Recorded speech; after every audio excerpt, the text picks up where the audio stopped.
We look forward to a public sector that runs with a private sector business mindset, ensuring that government delivers on its promise to the people of Kenya. Running Kenya as a business, suppose we would have Kenya Incorporated. This is what we look forward to, which is why today we celebrate performance management in this sector, and we congratulate the public sector on what they are doing this morning, celebrating public performance management. Your Excellency, the Kenya private sector has played an important role in supporting performance management initiatives in several ways by providing expertise in various ways, tools, and technological support, among others. For example, at KEPSA, we advocate for policies that support the growth and development of businesses, that promote transparency, accountability, policies that create a level playing field for all businesses, regardless of their size. This enriching policy does help to deliver on results. For example, in 2012, the MSE Act was a KEPSA initiative which helped draft the bill, and through our partners got support to have it sponsored in Parliament, which created the MSE Authority and the MSE Fund in 2012. Capacity building is also an important area where we work together, and KEPSA provides capacity building programs for ministries, state corporations, to equip them with necessary skills and knowledge for enhancing delivery. For example, during the COVID period, we developed together a COVID economic response program where we worked together in a time of crisis. Public-private dialogue of platforms. We provide a platform for public and private sector consultative dialogue on policy issues affecting the business environment. Through these platforms, stakeholders can share views and ideas and collectively develop solutions to develop common challenges. For example, we saw through the ease of doing business, Kenya moving from 156 to 56 in a period of 8 years. The e-government initiative is something, going paperless, that I know, Your Excellency, you're very passionate about. Is something where we've been together, we are looking at solutions to do that. Business ethics and integrity. We provide training on business ethics and integrity to promote responsible business practices. This includes training, corruption, responsible business conduct, and sustainability. For example, the Bribery Act in 2017 was actually fully sponsored and developed by Safaricom. So corporate governance, we have we partner with government to deliver better governance. In 2018, we had the MCAC, Multi-Stakeholder Initiative, where all arms of government went to Bomas to really look and commit on how we can reduce corruption. KEPSA also partners with other institutions to promote innovation and entrepreneurship, which can lead to job creation and economic growth, such as sharing best practices. We continue to share them, including performance matrices, evaluation criteria, initiative structures that have been proven efficient in operational performance. We also collaborate in joint ventures by building partnerships. For example, we have a program, the Ajira program, that jointly we have implemented with the government, and by 2022 we have 1.2 million jobs that have been created. We have youth that are actually working right now in the public sector. I think we have 153 jobs that are digitizing the judiciary and has actually changed the way that the judiciary does its work. Monitor be directly to improve public service performance. Number one is dealing with corruption and improving governance in public offices. This is an area that we've spearheaded through the Business Code of Ethics, Supplier Code of Ethics, the Bribery Bill, and we have done corruption risk mapping. We also have organizations such as the UN Global Compact that really promotes anti-corruption, using technology and encouraging innovation. Promoting inclusivity and equitable access to opportunities, especially for the marginalized, youth, women, and persons with disabilities. Improving the welfare of public servants, remuneration, healthcare, and housing. And finally, allow me, if I may, propose that perhaps top ministries from the CAS, the CAS, the PS, and down to director level should look at signing performance contracts that used to be there when we had actually begun this in 2004. Overall, the private sector continues to play its role as the engine for growth. We remain committed in supporting public sector performance by providing an expertise, tools, and technology that would help public sector organizations to improve performance and achieve better outcomes for citizens. KEPSA also appreciates all public servants and pledges to continue playing a critical role in assisting them in improving their performance. Congratulations to all those this morning, and we can't wait to see what the rankings are. Thank you.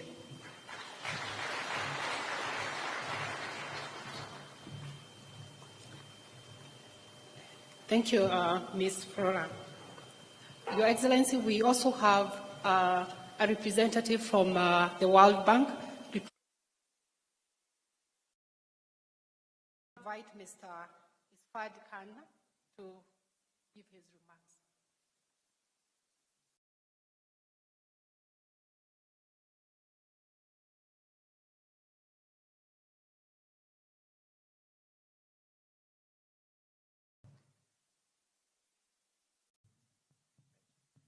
The President of the Republic of Kenya, His Excellency, Cabinet Secretaries, Members of Parliament, Principal Secretaries, distinguished guests, ladies and gentlemen, Karibu. Is key to the government's and the country's socio-economic growth.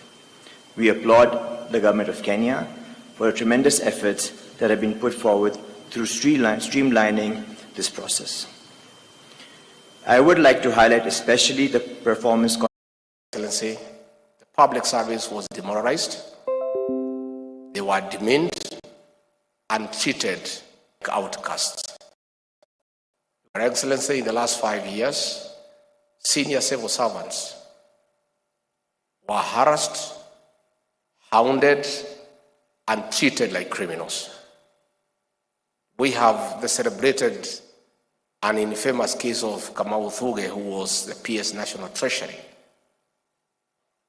who was harassed by junior police officers in full glare of cameras, marched from 10th floor of the Treasury downstairs by constables, put in a vehicle, locked up, only for them later to say he had no case. He had already been demeaned before his family, his friends, and society. Your Excellency, we want to commend you for affirming that senior public servants need to be handled with the dignity and decorum. We are not saying by any means that investigative agencies where there are issues of impropriety, of mismanagement, of misappropriation should not do their work. All we are saying is that before you can conclude that somebody has done something wrong, protect his or her dignity. Because these public servants have families, they have friends, they have people they go to church with, and it is wrong to humiliate them and treat them unfairly before you have a case against them. Your Excellency, since you came to office, this has not happened, and we want to urge all those who are interacting with our public servants to accord them due respect and dignity, because these are the people who are the engine of your development. Finally, Your Excellency, I invite all the public servants to take time to read, understand, digest the Kenya Kwanza manifesto, the plan, so that they understand your vision, they understand your programs, and they understand the bottom-up economic transformation agenda as your tool of developing this country. Once they have understood the plan, they will make your work very easy.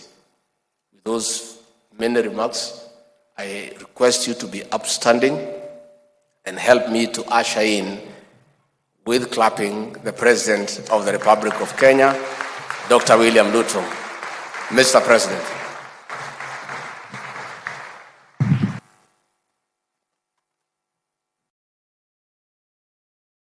Thank you very much, Mr. Deputy President. Let's take our seats. Thank you very much.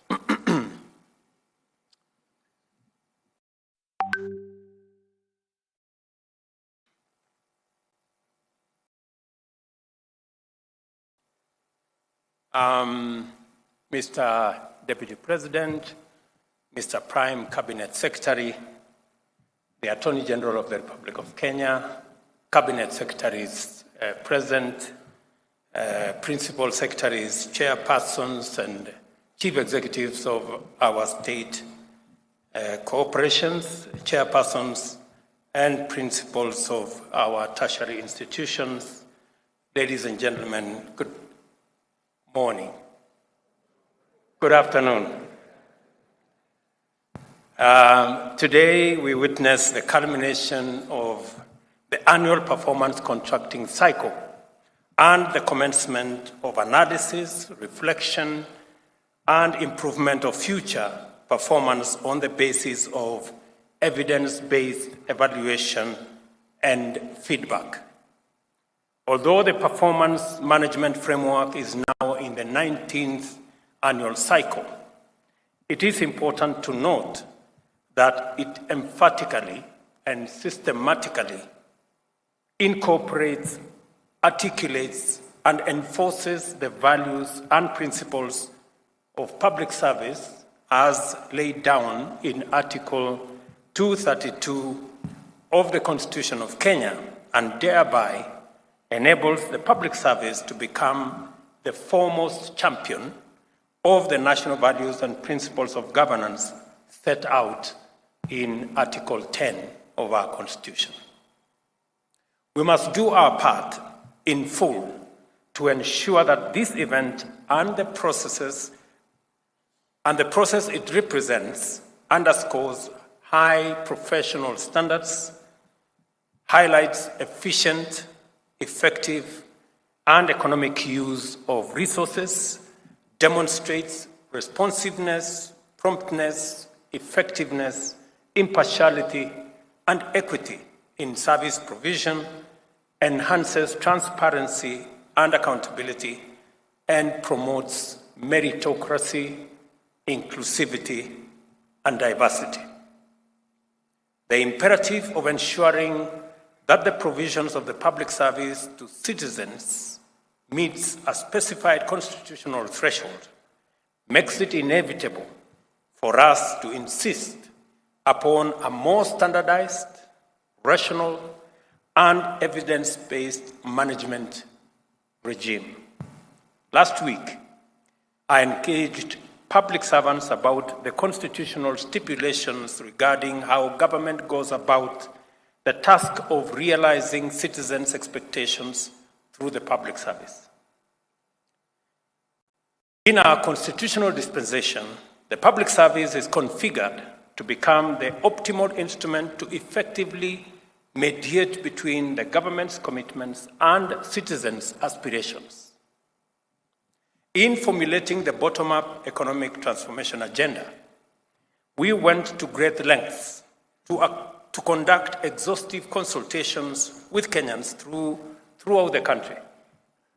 These consultations enabled us to formulate the policy and strategic basis of our manifesto, as well as formal charters containing actionable commitments to be implemented through the bottom-up economic transformation agenda. We understand our governing mandate to be anchored on the deep understanding we have with the people of Kenya, and that my performance contract as president is set out in the Constitution and the agenda I sold with my team to the people of Kenya. My performance contract, therefore, sets out targets that the government must achieve in feeding every Kenyan, providing affordable housing throughout the country, achieving the universal health coverage, establishing necessary infrastructure for the expansive growth of the digital and creative economies, as well as creating millions of jobs through aggressive expansion of micro, small, and medium enterprises, including industrialization. In other words, I'm saying that while we have the privilege to serve in the public service, it's not a right, We are close to 700,000 people in the public service out of 50+ million Kenyans. It is a privilege for us, the few of us, to serve in the public service. But that privilege comes with a responsibility on what do we do to create opportunity for the millions who do not have the privilege we have to serve in the public service. What is it that we are going to do so that they too can have an opportunity to work, to get a job, to do a business, and to go about their lives as the rest of us are doing? And that comes with huge responsibility on each and every one of us that is contract through contracted delegation as authorized in the Constitution, and the programs, projects, and tasks required to be performed are relayed onward to various departments and agencies under ministries. Under Article 132(3)(b), I shall exercise my mandate to direct and coordinate the functions of these ministries and government departments, thereby ensuring that your effective performance satisfies the government's contractual obligation with the people of Kenya. We all have a contract with the people of Kenya, and that contract is going to be effectively measured by performance. And I agree that that performance must be measured. In other words, you will have all the necessary authority and support to deliver successfully, because through you, I am committed in every item indicated during my performance evaluation when I return to the people to seek a fresh mandate. Therefore, oversee the execution of government mandate to the highest degree of achievement and the best level of performance. I know we have had to have some very unpleasant discussions with many of you on many occasions. I've had to make telephone calls, we've had to engage in various ways. We've had sometimes very interesting conversations, and I must commend many public servants who put in their very best. And I see it, and we witness it, and the people of Kenya feel it. I know that we've also had occasions when we haven't quite been in very good terms. And we've had to, do what we have to do. Let me give you maybe a few examples. I must commend the partnership between the ministry responsible for the Hustler Fund. In a record 3 months, we were able to put together with the private sector. I must commend the CEO of Safaricom, the CEO of Airtel, the CEO of Telecom Kenya. They came through, sat on a table with us, and in a record 90 days, we had a product that today 7 million Kenyans are borrowing every day and repaying. We have a product that has given us the opportunity to lend 26 billion shillings in a record 5 months. We have saved close to 1.3 billion, and we have 7 million Kenyans borrowing daily on that platform. I know many people have asked me, especially those of us in the political class, that how can we have such a successful product and we are not making enough political, noise around it so that people know it is happening. I want to tell you, relax. 7 million Kenyans know what that program is doing to them. Let me also, in a very special way, just commend some of our performers.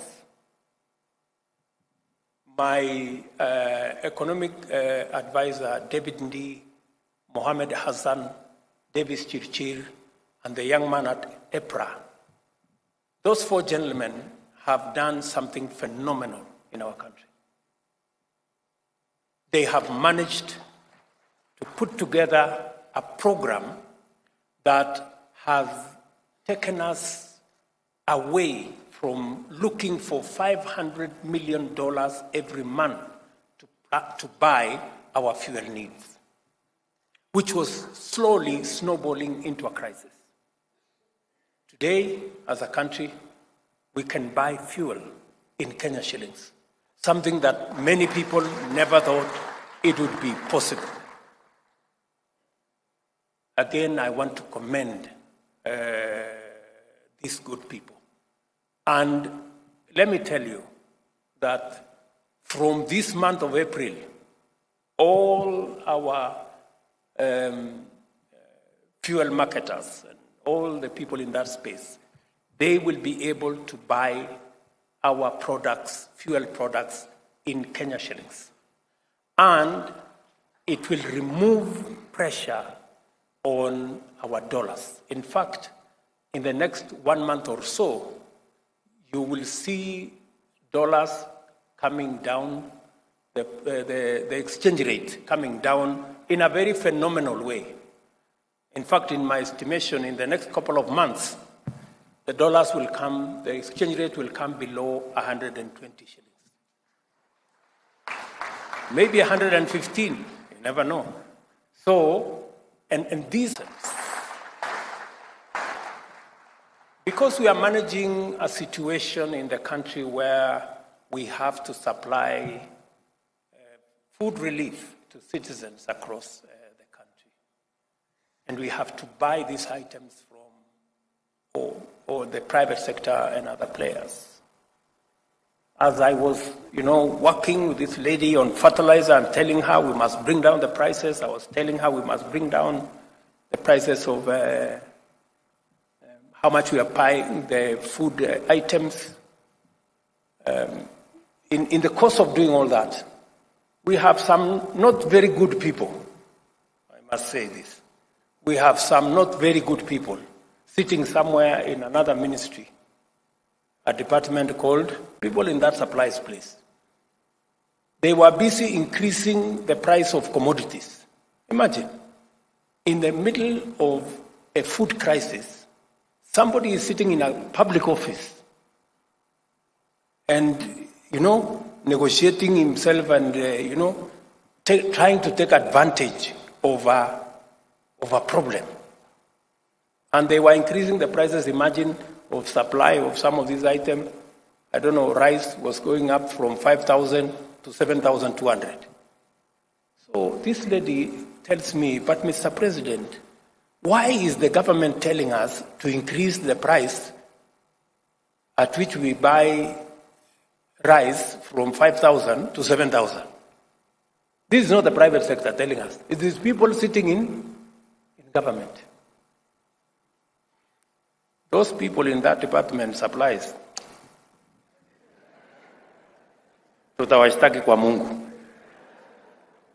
Surely, that is how, and that is why I say the people who do well, the people who serve with dignity and sincerity, like Pamela, who told me, Mr. President, we are being told this, please stop these people. And I had to stop them. Today, and I want to thank the office of the Deputy President, today we are buying those food items at between 4,500 and 5,000. Not the 7,000 those supply people were telling us. So, we must evaluate everybody. The bad guys in supplies department, we must deal with them. And the good people like Pamela, we must reward them. Because that's how this is going to work. Let me also say one more thing about my good deputy here. We had a program, we were registering farmers. For 5 years, we managed to register only 1 million farmers. But just in 2 weeks, this deputy of mine mobilized the whole public service because he was a former public servant.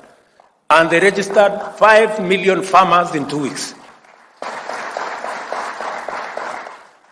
Today, we are giving fertilizer to farmers using a digital platform. Everybody gets an SMS, your fertilizer is ready, come for it. You don't have to queue. The cartels have disappeared. The conmen could have no place to steal our fertilizer. For the first time, every farmer who needed fertilizer got fertilizer, and that program is moving very well. In other words, I am saying it is possible for us to do the right and take the country forward. And therefore, and I want to speak to you as translates into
in particular, how much the public service affords equal opportunities for men and women, persons from all communities, and persons with disability will be of foremost interest.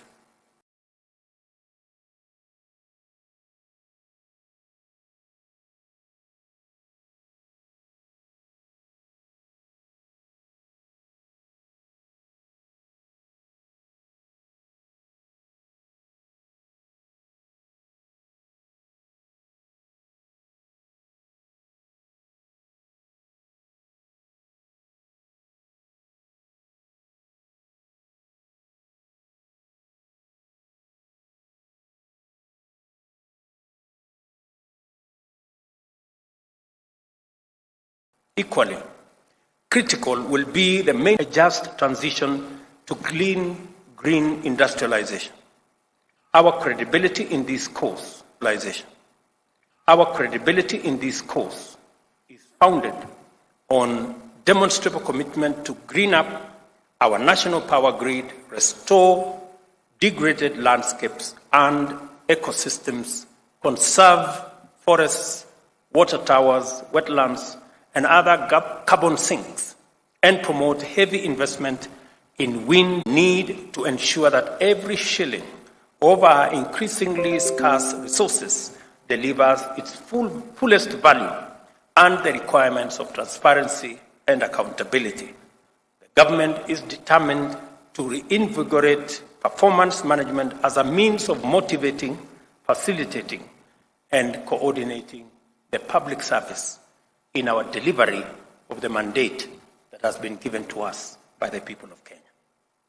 At this juncture, I must emphasize the need to ensure completion of viable, budgeted for, and already commenced projects and programs before we embark on new ones. I ask Cabinet Secretaries, Principal Secretaries, Chief Executive Officers of state corporations, and principals of tertiary institutions to use performance contracts to ensure that projects and programs are completed on time and within available resources. As I have said before, we made a commitment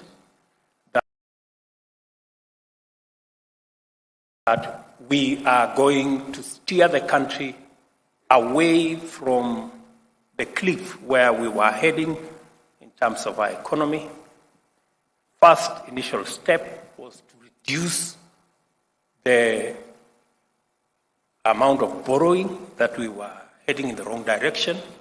We did decide as a government that though we had agreed with our development partners, including our multilateral lenders, on a fiscal deficit of 6.2% of GDP, we deliberately decided that we're going to come down to 5.7% of GDP as our commitment to a new trajectory of ensuring that Kenya lives within its means. And as a government, we live within our means.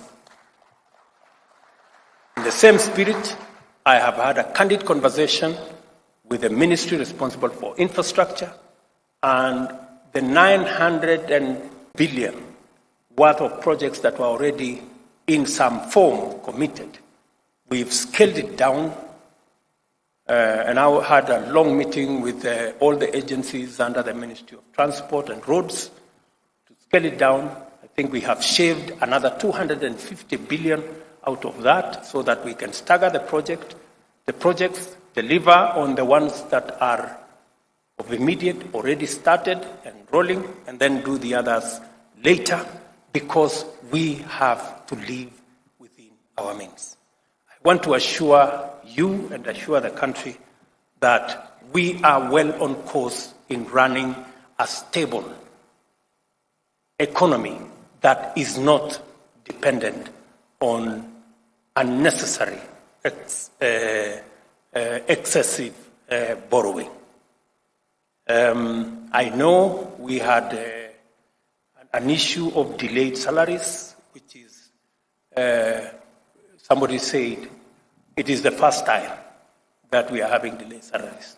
Yes, it is the first time we are having delayed salaries.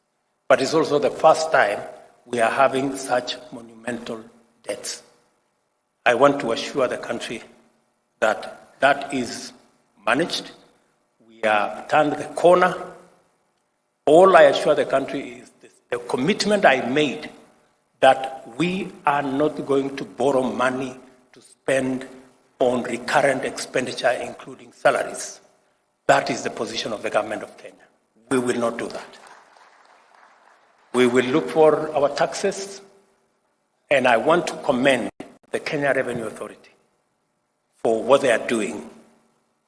They are today at 95% of their commitment. Thank you, Madam Acting Commissioner. They are doing a wonderful job in a very difficult terrain. We have experience of people who are not used to paying taxes.